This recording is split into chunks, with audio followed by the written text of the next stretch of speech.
Hey and welcome, I'm Hammeh, and in Marvel Rivals Season 2 Hellfire Gala Battle Pass, there's a whole chunk of really cool outfits with really interesting lore nods to the stories of the characters involved.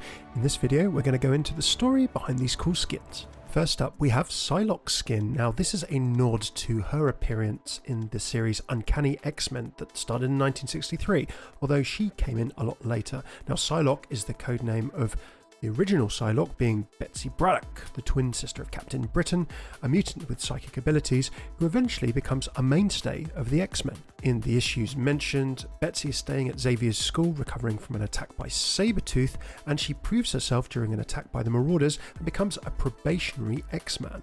At this point, she's still in her British body and appearance, a purple-haired woman with telepathy, precognition, and some combat skills. In future, of course, Psylocke is to change in a couple of various different ways, into a new body, that of a woman named Quanon at one point, slightly controversially, and also of course in a different arc becoming Psy, the Psylocke that we recognise from Marvel Rivals. Next up we have Black Widow and Captain America in two very iconic fits from of course the Hellfire Gala series of comics.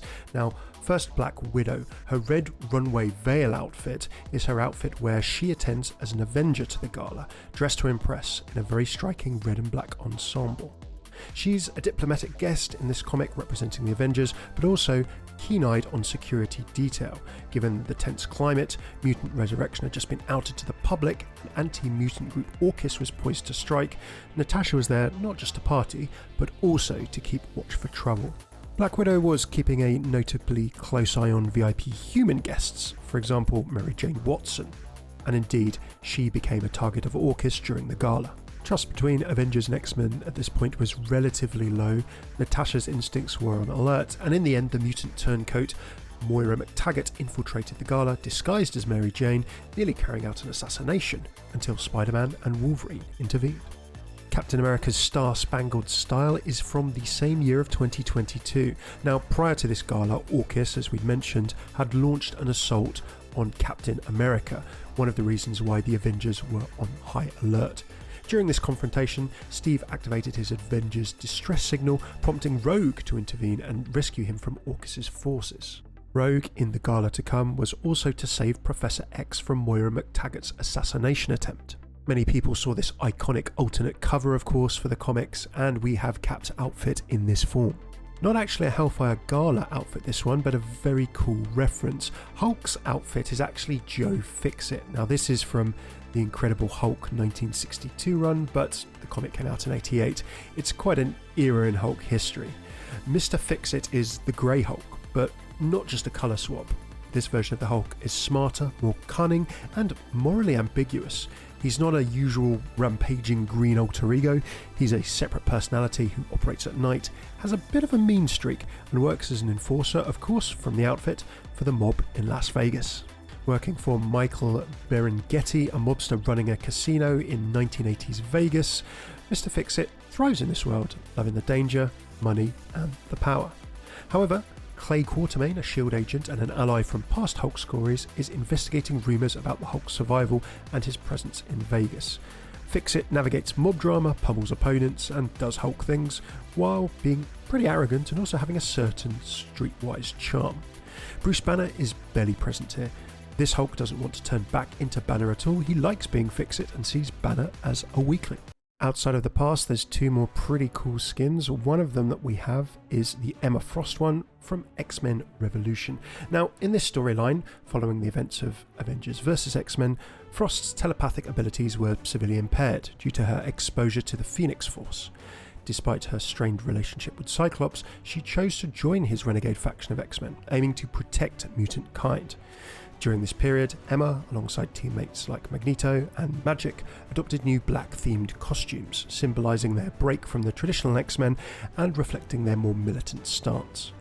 This shift in attire underscored the team's evolution into a more aggressive and revolutionary group, prepared to confront emerging threats to mutant survival. And last but by no means least, Peter Quill, aka Star-Lord, is the half-human, half-Spartoid son of Jason, the former emperor of the Spartax Empire, hence King of Spartax. Now, the Spartax were a pretty powerful alien civilization in the Marvel Universe, but Peter, of course, didn't know his heritage for much of his early life. He was raised on Earth before eventually joining the cosmic superhero crowd. In Guardians of the Galaxy 2013, his royal lineage was revealed, and it's confirmed that he's the rightful heir. His father had previously ruled but was ousted due to corruption and political manipulation, and Peter actually ends up stepping into leadership, not because he wants to, but because he feels a responsibility to do better than his father. There's all of the cool skins, and now a little bit of a channel update on the end of this for you. Now, firstly, thank you so much if you've been tuning in the last few weeks and months for any of my Marvel Rivals content. You may have noticed that over the last few days I've done a chunk of videos in a pretty short amount of time. I'm sorry that a lot of these have been crammed into like 1 or 2 days. I had written a lot of the scripts for these way in advance, ahead of potentially the Hellfire Gala being announced as a season, and bringing a lot of these together in a short time. It's good to get videos out if you're a creator, if you have early access in particular to some content before the actual season starts. So firstly, thank you for tuning in. If you're an Overwatch fan, then I do have Overwatch videos coming back as of the next couple of days. I know it's been a chunk of months. A lot of you new to the channel will have joined for Marvel Rivals, but you may have seen that a lot of my history has been in not only Overwatch, but in doing lore, story, interactions, voice lines, looking into the backstories, into the literature, material, world building behind loads of different, not only gaming worlds, but other kinds of pop culture and other kinds of media worlds too. And indeed, that's where I'd like to see things going on this channel again.